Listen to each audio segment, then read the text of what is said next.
ఇది కేవలం సమాచారంగా మాత్రమే భావించండి. వైద్య నిపుణులను సంప్రదించండి. ప్రాస్టేట్ సమస్యలు ఎందుకు సార్ అంత పెరిగిపోయాయి? ఇదేమన్నా లైఫ్ స్టైల్ రిలేటెడా? లేకపోతే కాలక్రమంలో ఇలా అయిపోతుందా?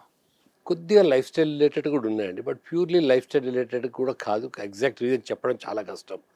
కొన్ని ఒబేసిటీ, ఫుడ్ హ్యాబిట్స్ వీటితోటి కూడా కొద్దిగా ఉన్నాయి. కానీ మోస్ట్ ఇంపార్టెంట్ ఏంటంటే ఏది ఉన్నా కూడా మగవాళ్ళు 50 సంవత్సరాల తర్వాత కొన్ని టెస్ట్ చేయించుకోవడం మంచిదన్నట్టు.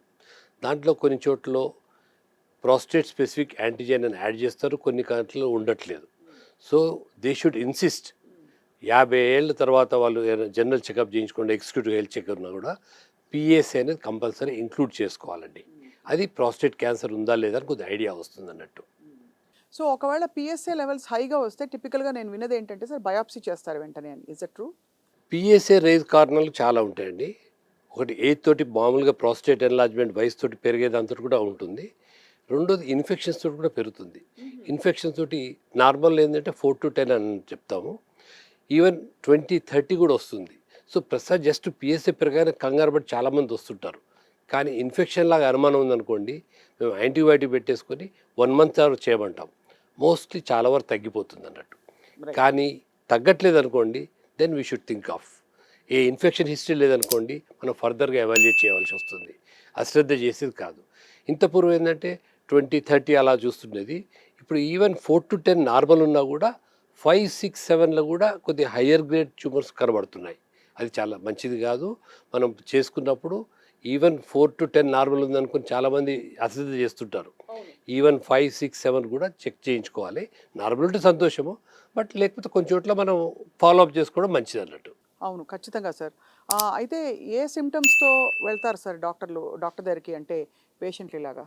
ఒకటేమో మూత్రం కష్టంగా రావడం అండి. మూత్రం ఎక్కువసార్లు రావడం, కొన్ని చోట్ల ఇన్ఫెక్షన్లు వచ్చి కూడా రావచ్చు.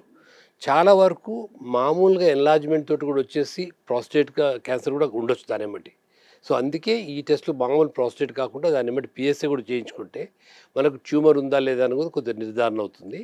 మనకు దాంతో మనకు అట్లీస్ట్ ఐడియా వచ్చింది కాబట్టి ఫర్దర్ ఎవాల్యుయేషన్ చేసుకుంటాం.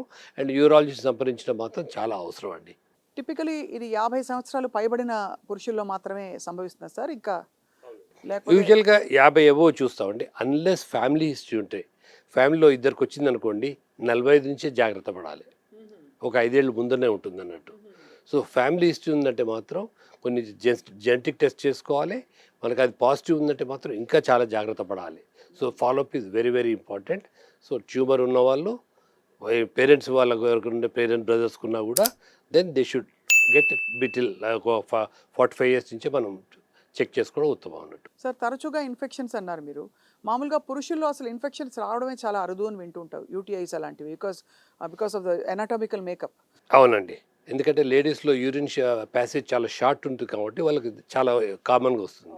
బట్ మగవాళ్ళు ఏంటంటే 50 ఏళ్ళ తర్వాత మన ప్రాస్టేట్ ఎన్లార్జ్మెంట్ కామన్గా అవుతుంది కాబట్టి కొద్ది అబ్స్ట్రక్ట్ ఎవరికి యూరిన్లో కూడా మిగిలిపోతుంది. రిటెన్షన్ వల్ల రిటెన్షన్ దానికి తగ్గట్టు చాలామందికి 50 ఏళ్ళు వచ్చాక డయాబెటీస్ కూడా ఉంటుంది. So combination of abstraction and diabetes ఇవన్నీ ఉండేవరకే ఇన్ఫెక్షన్ వస్తుంది. ఒక్కోసారి చాలా పెద్దగా ఫ్లేరప్ అయిపోయి చాలా ప్రాబ్లమ్స్ కూడా వస్తున్నాయి అన్నట్టు. అంటే ఆ ఇన్ఫెక్షన్ వచ్చినప్పుడు చాలాసార్లు అంటే యూరిన్ పాస్ చేసినప్పుడు బ్లడ్ రావడం వింటూ ఉంటాం. ఆ బ్లడ్ రావడం ఎందుకు వస్తుంది సార్? కేవలం ఇన్ఫెక్షన్ వల్లే వస్తుందా? ఇతర కారణాలు కూడా ఉంటాయా? బ్లడ్ అనేది ఇంపార్టెంట్ అండి. ఎప్పుడైనా ఒక పేషెంట్ ఒకళ్ళు బ్లడ్ తోటి వచ్చిరనుకోండి, మనం ఇమీడియట్గా హిస్టరీ తీసుకోవాలి. హిస్టరీలో మనకు ఇన్ఫెక్షన్ లా ఉందనుకోండి, రొటీన్ టెస్ట్లలో మనకు తెలిసిపోతుంది.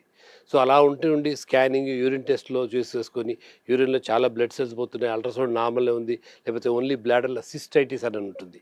చాలామంది సిస్టైటిస్ అనే వరకు ఏదో అయిపోయి కంగారు పడి వస్తుంటారు. సో దాని గురించి ఏం కంగారు లేదు, యాంటీబయాటిక్ పెట్టి తగ్గిపోతుంది, ఆ బ్లడ్ కూడా తగ్గిపోతుంది. కానీ బ్లడ్ వచ్చినప్పుడు ఇన్ఫెక్షన్ ఉన్నా లేకున్నా కూడా ఒకసారి అల్ట్రాసౌండ్ చేసుకోవడం ఉత్తమం అండి. చాలా తెలుస్తుంది. అల్ట్రాసౌండ్ చాలా సింపుల్ టెస్ట్. సిటీ స్కాన్ కూడా అలాంటివి కూడా అవసరం లేదు. బేసిక్ అల్ట్రాసౌండ్ చాలా ఇన్ఫర్మేషన్ ఇస్తుంది. అండ్ చేయించుకున్నప్పుడు కూడా ఫుల్ బ్లాడర్ చేయించుకోవాలి, మళ్ళీ యూరిన్ పాస్ చేసినప్పుడు కూడా చేయించుకోవాలండి. చాలా వరకు జనరల్ చెకప్లు ఏమవుతుందంటే ఓన్లీ జనరల్ చేస్తుంటారు. They don't comment about the bladder capacity, మిగులుతుందా అవన్నీ చూడరు. ప్రాస్టేట్ ఏంది గ్రేడ్ 2 ఎన్లార్జ్మెంట్ అంటారు. That is not sufficient. మళ్ళీ వచ్చిన తర్వాత మళ్ళీ ఒకసారి రిపీట్ చేయవలసి వస్తుంది.